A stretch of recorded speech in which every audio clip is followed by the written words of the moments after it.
இந்த கோழி வாங்கியிருக்கீங்க எவ்வளோ ரூபாண்ணா அந்த கோழி? 650 ரூபா. எத்தனை கிலோண்ணா இருக்கும்? பிடிங்க அப்படி கையில் 1 கிலோ. வணக்கம் தம்பி. இப்போ கோழி வியாபாரம் நாட்டுக்கோழியெல்லாம் நல்ல சுத்தமான நாட்டுக்கோழிங்களா? ஒரிஜினல் நாட்டுக்கோழி. அப்போ 1 கிலோ 650 ரூபா நிற்கிறீங்க. பிராய்லர் எவ்வளோ வைக்கிறீங்க? 1.5 கிலோ. இது வந்து 1.5 கிலோ இருக்குன்னு சொல்கிறீங்க.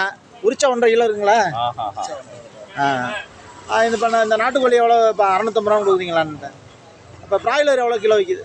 200 பிராய்லருங்கண்ணா 200 இப்போ 600 கொடுத்து இதை வாங்கிட்டு போகிறீங்க. அது பிராய்லர் கூட வாங்கலாம். இது பிடிக்குதே வாங்குறோம். நாட்டுக்கோழி நல்லா சுவையாக இருக்குது. நாட்டுக்கோழிக்கும் பிராய்லருக்கும்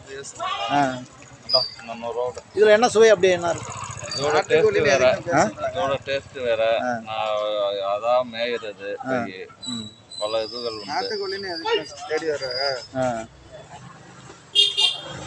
நாட்டுக்கோழி உடம்புக்கு நல்ல சத்து அப்படி தானேங்க?